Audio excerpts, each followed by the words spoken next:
खुर्शीद आलम है, इनकी बुक का चैप्टर जो है वो चैप्टर नंबर 7 है, मैट्रिसेस एंड डिटरमिनेंट्स। तो यहाँ पे है आपको पहले मैट्रिसेस से डिटरमिनेंट जो है वो बताओ। हर टीचर अपने अंदाज में पढ़ाता है और क्योंकि मैं मैथमेटिकल इकोनॉमिक्स के हवाले से मुझे पता है कि पहले जो है वो डिटरमिनेंट्स होता है, उसके बाद फिर जाके मैट्रिक्स का। आपके चैप्टर में खैर इसकी ऐसा ज़रूरत नहीं है, बट ज़रा सिंपल हो जाएगा क्योंकि जब हम ए इनवर्स निकालने जाते हैं तो उसमें भी हमारे पास पहले हमें डिटरमिनेंट्स निकालने हैं। लिहाजा इससे पहले कि हम डिटरमिनेंट्स की बात करें, इससे पहले कि हम मैट्रिक्स की बात करें, तो हम देखते हैं कि अगर हॉरिजॉन्टल लाइंस तो इसके लिए हम टर्मिनोलॉजी यूज करते हैं रॉ, और अगर वर्टिकल लाइंस हैं तो इसके लिए हम यूज करते हैं कॉलम। तो लिहाजा जब रिप्रेजेंटेशन की बात आती है, अगर ये तीन रॉ दी हुई हैं तो उसके लिए हम कहेंगे R1, R2, R3। इसी तरीके से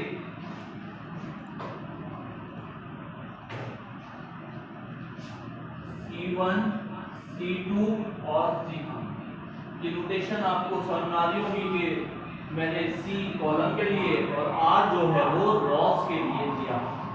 अगर एक साथ लिख लें तो फिर हम इस तरह से कर सकते हैं कि ये C1 है और ये C2 है और ये C3। आपको याद होगा बेसिक क्लासेस के अंदर आपके पास जो है वो पढ़ाया जाता है एक्स एक्सिस और वाई एक्सिस। एक्स एक्सिस के लिए हॉरिजॉन्टल एक्सिस होता है और वर्टिकल एक्सिस के लिए वाई एक्सिस। और फिर इस तरीके से आपके पास जो है वो ग्राफ बना हुआ होगा।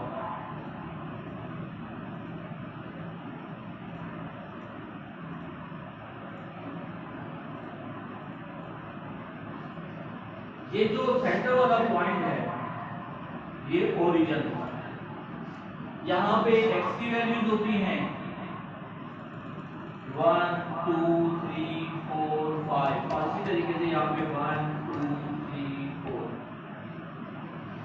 अगर मैं इस पॉइंट की बात करूँ तो ये 1 और 1, इसकी बात करूँ तो ये 2 और 2 है, इसकी बात करूँ तो 3 और 3 है, इसकी बात करूँ तो ये 4 और 4।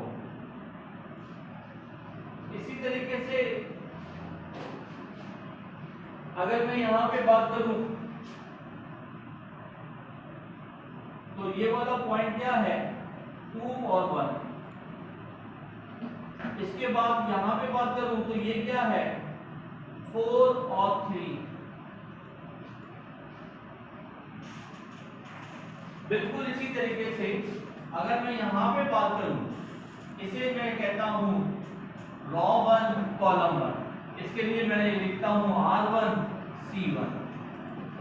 ये वाला पॉइंट होगा तो इसके लिए क्या कहूंगा रॉ 1 कॉलम 2, और इसके लिए यहां पे बात करूंगा तो ये क्या आएगा रॉ 1 कॉलम 3।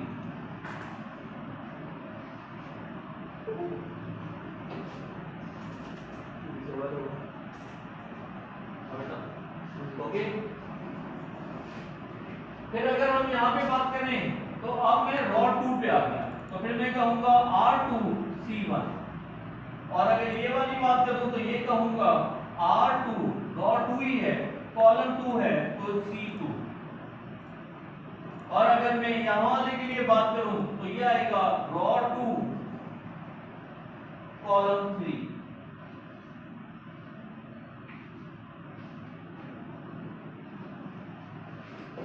बिल्कुल इसी तरीके से यहां पे raw 3 column 1, raw 3 column 2, raw 3 column 3।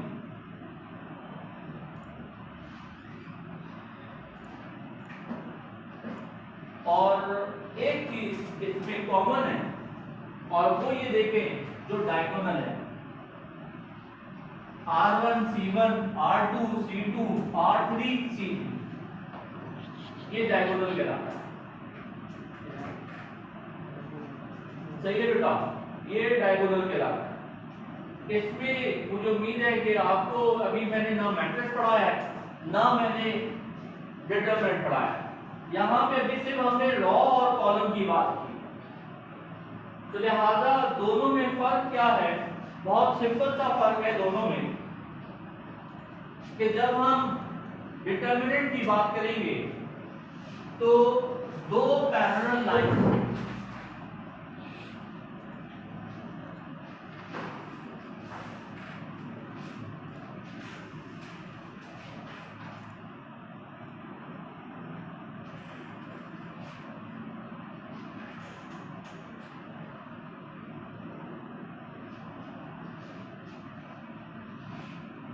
और जब हम मैट्रिक्स की बात करेंगे तो लार्ज ब्रैकेट जो है वो होगा।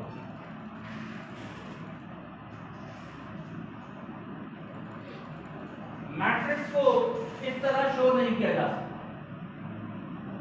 सही है, मैट्रिक्स को इस तरह से शो नहीं किया जा सकता। मैट्रिक्स हमेशा ब्रैकेट के अंदर शो होगा। माइंडेड कि जो कर्ली ब्रैकेट है वो इसमें यूज नहीं होगा,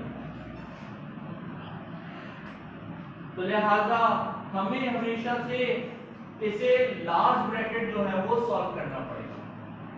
ब्रैकेट की तीन किस्में होती हैं। ये जो ब्रैकेट होता है ये कहलाता है स्मॉल ब्रैकेट, और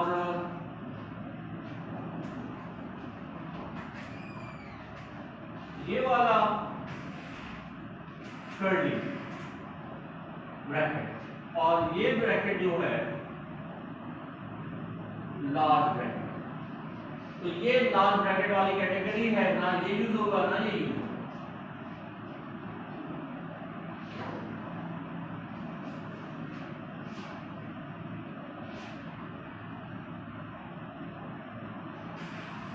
तो मैं एक सिंपल सा डिटरमिनेंट जो है वो सॉल्व करने के लिए जाऊंगा, उसमें हम देखेंगे कि हमारा ऑर्डर क्या है। अगर हम बात करते हैं कि यहाँ पे R1 C1 R1 C2 R2 C1 और R2 C2,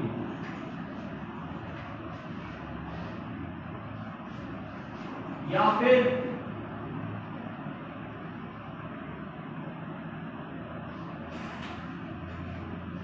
इसको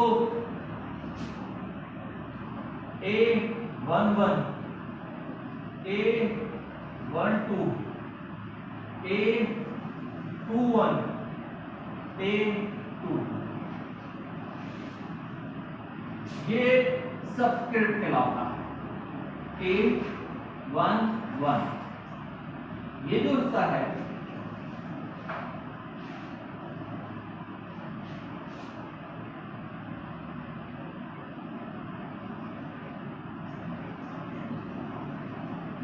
सबस्क्रिप्ट,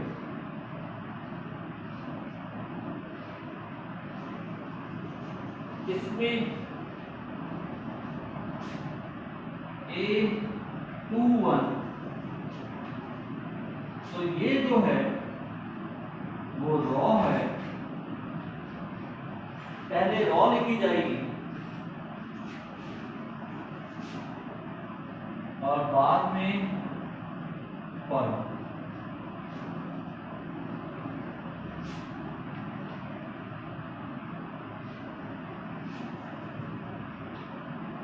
तो सबस्क्रिप्ट को पढ़ेंगे कैसे, फर्स्ट रॉ फर्स्ट कॉलम। ये रॉ के लिए अगर देखा जाए तो ये R1, और अगर ये देखा जाए तो ये C1। तो लिहाजा ये इस तरह से रॉ 1 कॉलम 1, इसको पढ़ेंगे कैसे?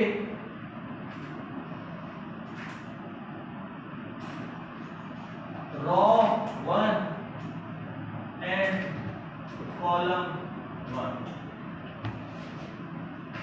इसको कैसे पढ़ेंगे?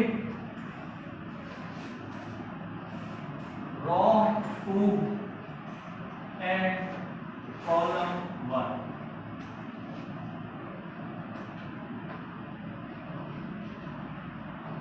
फिर A12 को ये कैसे पढ़ेंगे? रॉ 1 कॉलम 2, और फिर A22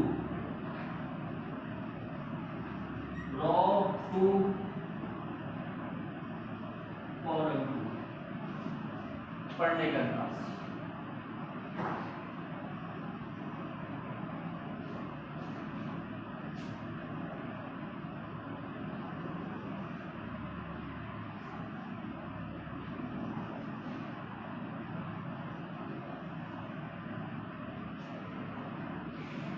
फिर अगर यहाँ पे डिटरमिनेंट दिया हुआ है और इसमें A, B, C और D दिया हुआ है, तो इसको हम जब नाम देते हैं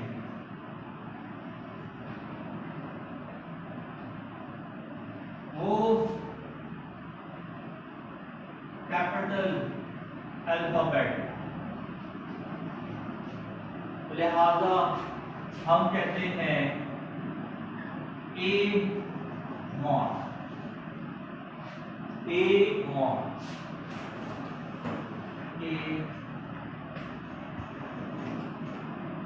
A मॉड्यूलस, या इसको सिंपल वर्ड में A mod.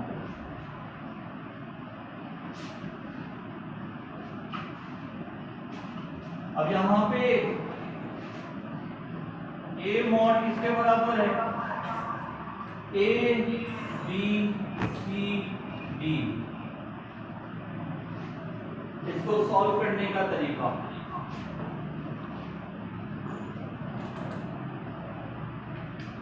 A multiply by D minus C multiply by D, तो फिर ये क्या बन जाएगा? AD minus C, AD minus C,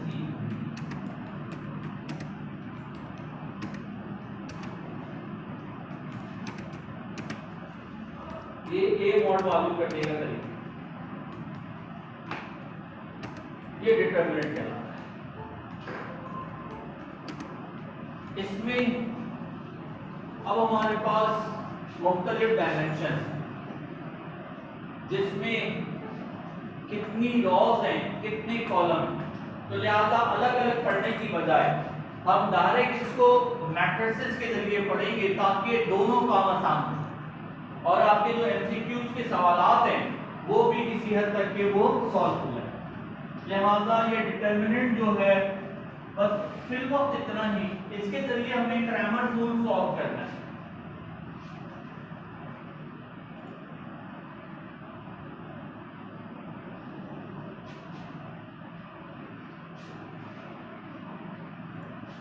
लिहाजा अब हम आ रहे हैं अपने मैट्रिसेस की जानिब।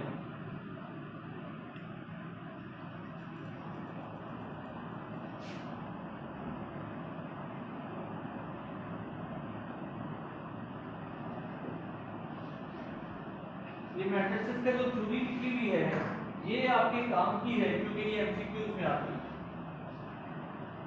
लिखा हुआ है बेटा पूछे थे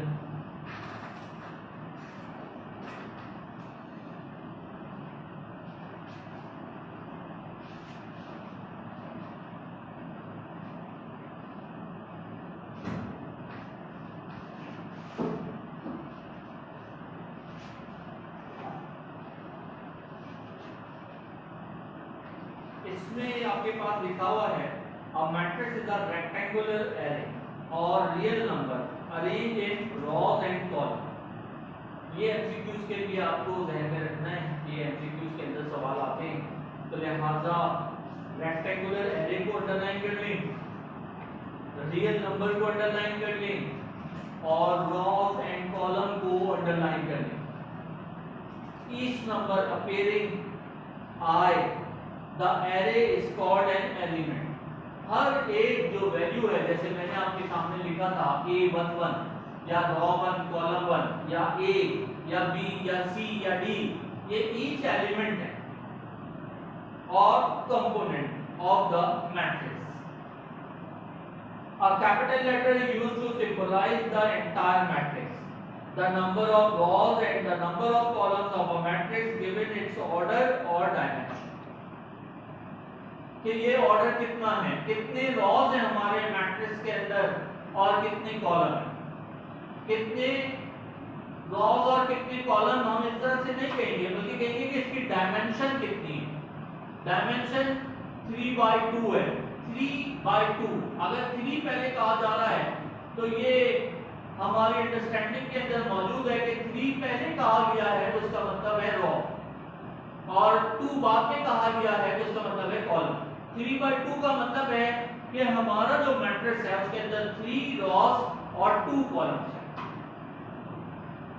इस लिहाज से the dimension of a matrix में be indicated in the subscript of the capital letters used to symbolize it.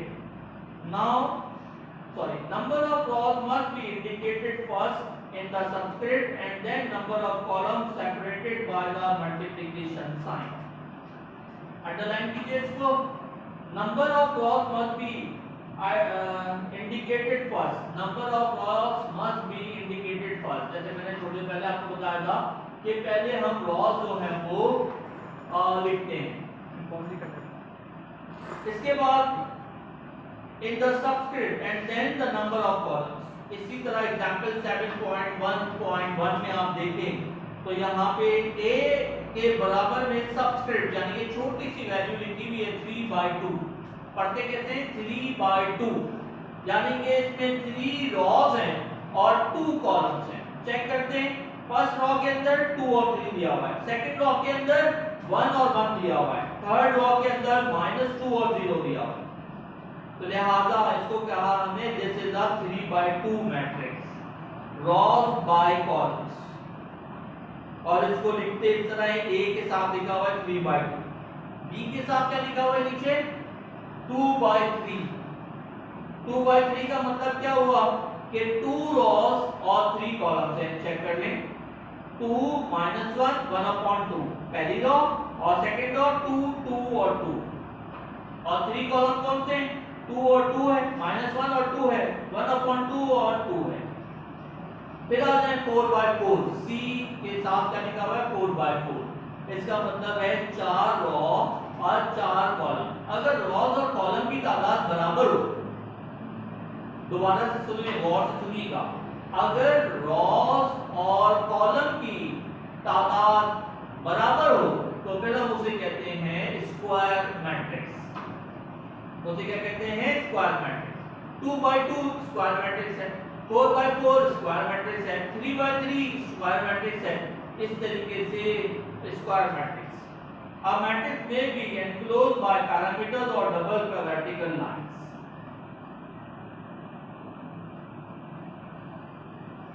For example, P next page के ऊपर दिया हुआ है 2/2 या Q दिया हुआ है 3/4।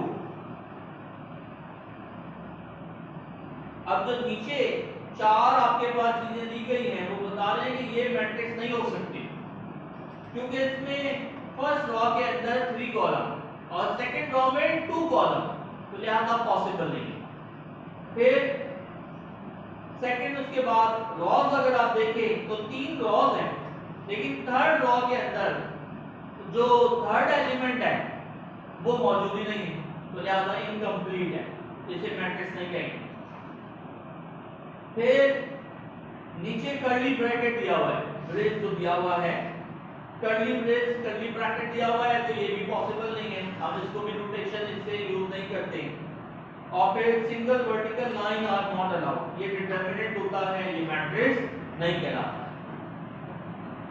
अब आ जाए row and column vector. Vector एक सिंगल लाइन के लिए हम यूज करेंगे, चाहे वो वर्टिकल हो या हॉरिजॉन्टल। सही बेटा, वेक्टर हम सिंगल यूज करेंगे या तो वर्टिकल या हॉरिजॉन्टल। तो वर्टिकल होगा तो कॉलम और हॉरिजॉन्टल होगा तो रो। वर्टिकल होगा तो कॉलम और हॉरिजॉन्टल होगा तो रो। n 1/4 दिया हुआ है, n 1/4 क्या मतलब हुआ, एक रो है और 4 कॉलम। एक रो 4 कॉलम है, इज नाउ रो वेक्टर। इसके बाद नीचे दिया हुआ है a n 3/1 यानी कि 3 रोज है और 1 कॉलम। तो रो वेक्टर और कॉलम वेक्टर इस तरीके से इसे कहा जाता है। ये आपने एमसीक्यूज के लिए तैयार करना है, रो वेक्टर और कॉलम वेक्टर।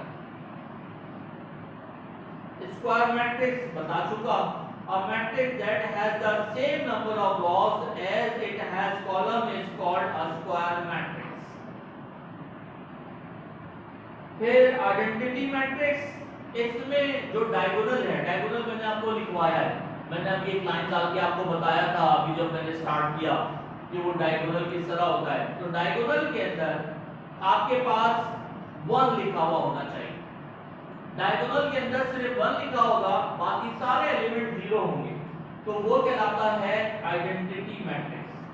क्या लिखा हुआ है, the identity matrix denoted by I is the square matrix with n rows and n columns in which all of the main diagonal straight from the entry to first row and first column entries are 1 or and all the remaining entries are 0। तो ये आपके पास नजर दिया हुआ है, 2/2 के अंदर भी आइडेंटिटी मैट्रिक्स दिया हुआ है और 3/3 के अंदर भी आइडेंटिटी मैट्रिक्स दिया हुआ है। माइंडेड इसमें 4/4 भी होता है, 5/5 भी होता है, बट ये क्योंकि आपका जो सिलेबस है उसके लिहाज से मोर देन इनफ है, हम 3 तक के पढ़ेंगे। जीरो मैट्रिक्स में सारे एलिमेंट्स क्या होंगे, 0 होंगे। ट्रांसपोज, ट्रांसपोज उलट के लिए यूज करते हैं, यानी कि हम रॉस को कॉलम बना देंगे और कॉलम को रॉस बना देंगे। इसमें खैर नहीं है स्क्वायर मैट्रिक्स, इसमें रेक्टेंगुलर मैट्रिक्स भी हो सकता है, यानी कि 2 रॉस और 3 कॉलम हो तो उसका भी ट्रांसपोज आ सकता है।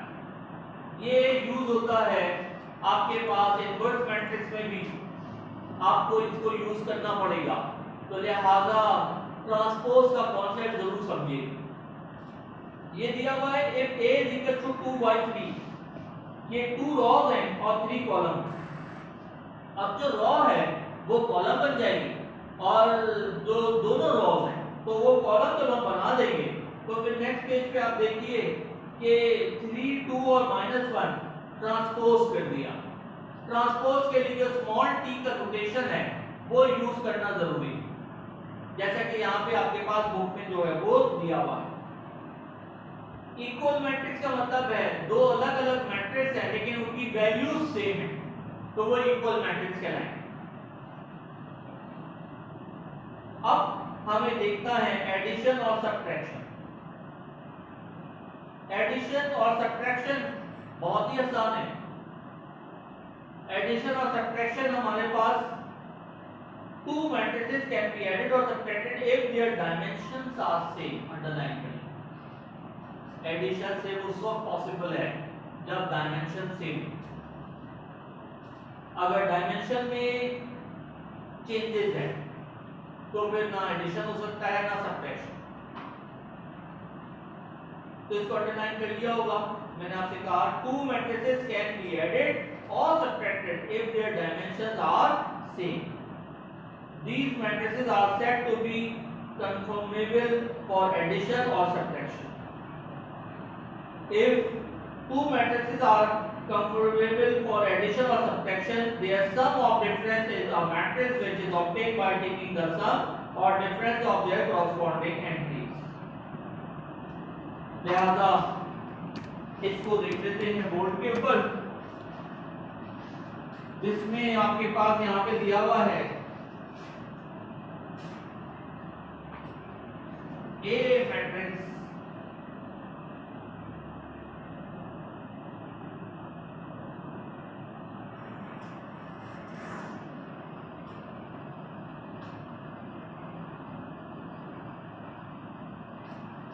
इसमें मैं आपको एक टेक्निक सिखाऊं। इसमें काम बड़ा साफ सुथरा करना पड़ता है और उसके लिए जरूरी है कि जो पहली वैल्यू लिखी है उसके नीचे दूसरी वैल्यू। यहाँ पे देखिए पहली वैल्यू के नीचे दूसरी वैल्यू, अगर मैं इसको 1 को यहाँ पे लिखूं माइनस के नीचे तो जरा रीड करने में हमें दुश्वारी आएगी। तो इसका बेहतरीन तरीका ये है कि वैल्यू के नीचे वैल्यू आनी चाहिए, तो फिर आपको देखने में भी और करने में भी, सवाल सॉल्व करने में भी आसानी रहेगी। और यहाँ पे b दिया हुआ है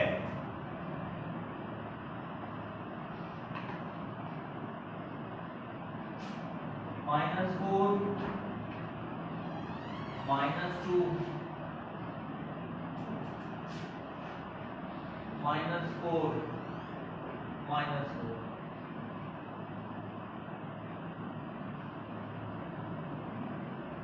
2 और -3,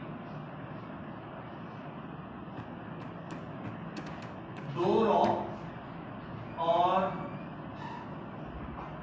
3 कॉलम, 2 रो 3 कॉलम। तो लिहाजा मैं इसको लिख सकता हूं कि ये मेरे पास क्या है 2/3। यहां पे भी लिख सकता हूं कि ये क्या है 2/3 सब्सक्रिप्ट के तौर पे, आसानी के लिए कि क्या ये प्लस हो सकता है या नहीं हो सकता। तो लिहाजा अब हम करने जा रहे हैं a + b। आसान तरीका ये है कि इसको ओपन करें और इसमें मैं जो आपकी समझाने के लिए यहाँ पे कलर यूज कर रहा हूं 2 प्लस ब्रैकेट में इस वाली ब्रैकेट डालें और फर्स्ट सॉल्व करने के लिए bracket plus bracket, bracket plus bracket, bracket plus bracket.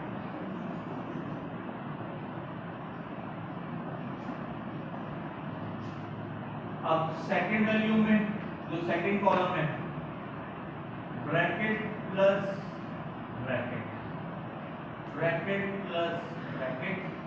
ये स्टार्टिंग का है, उसके बाद नहीं कराऊंगा, ये सिर्फ एक दफा समझाने के लिए ताकि गलती के इम्कान कम रहें और आपका कॉन्सेप्ट जनरेट हो जाए। Bracket plus bracket, bracket plus bracket और ब्रैकेट प्लस ब्रैकेट।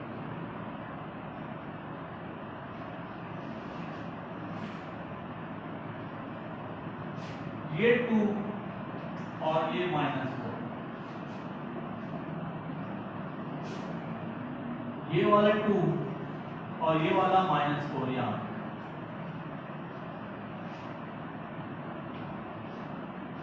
फिर इसके बाद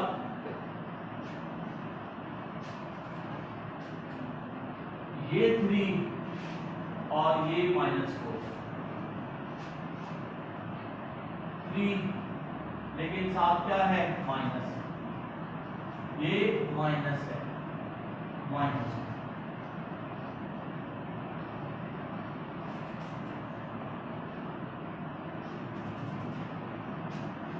ये वाला 5 और ये वाला -4, ये 5 और ये -4।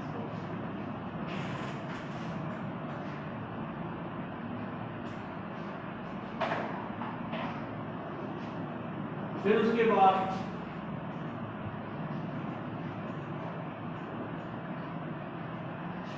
ये वाला 8 और ये वाला -8 और -2, 8 और यहाँ पे -2।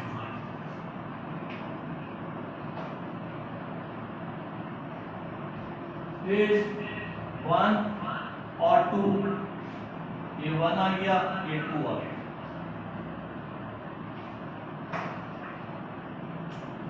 फिर उसके बाद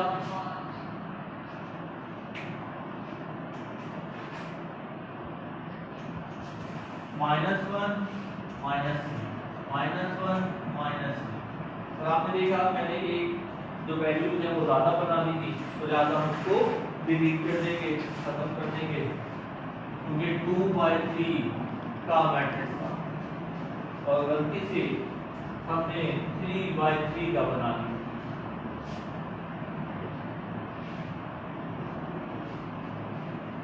is equal to 2 - 4, 8 plus minus minus 8 - 2,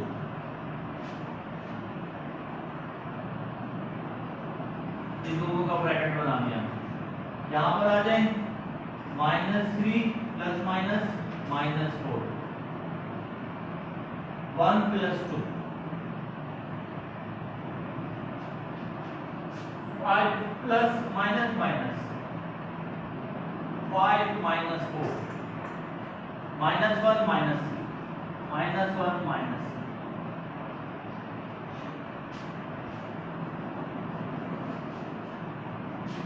equals to -2, 6, -7, 3, 1 और -4। ये आपके पास क्या आ गया?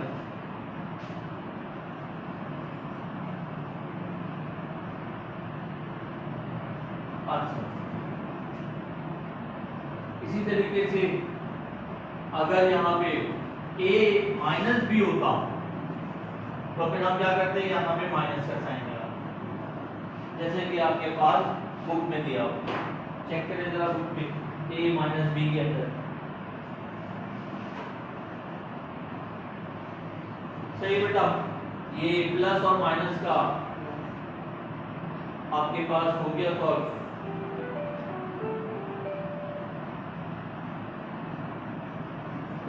बचे और 10 मिनट्स में हम मल्टीप्लिकेशन भी देख लेते हैं।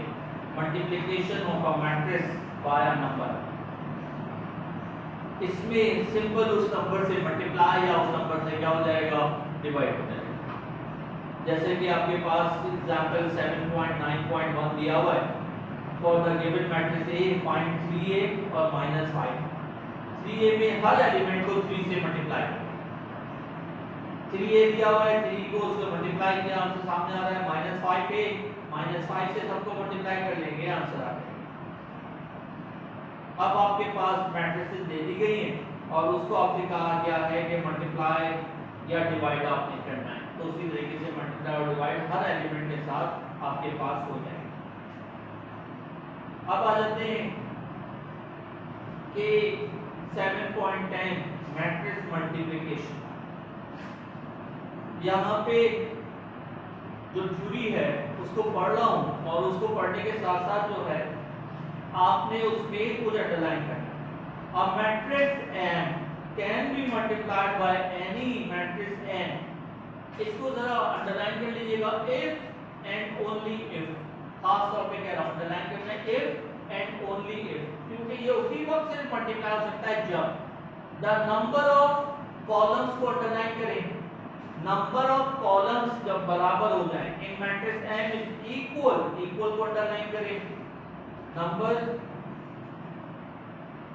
कॉलम को अंडरलाइन करना है, इक्वल को अंडरलाइन करना है, to the number of rows, rows को अंडरलाइन करना है।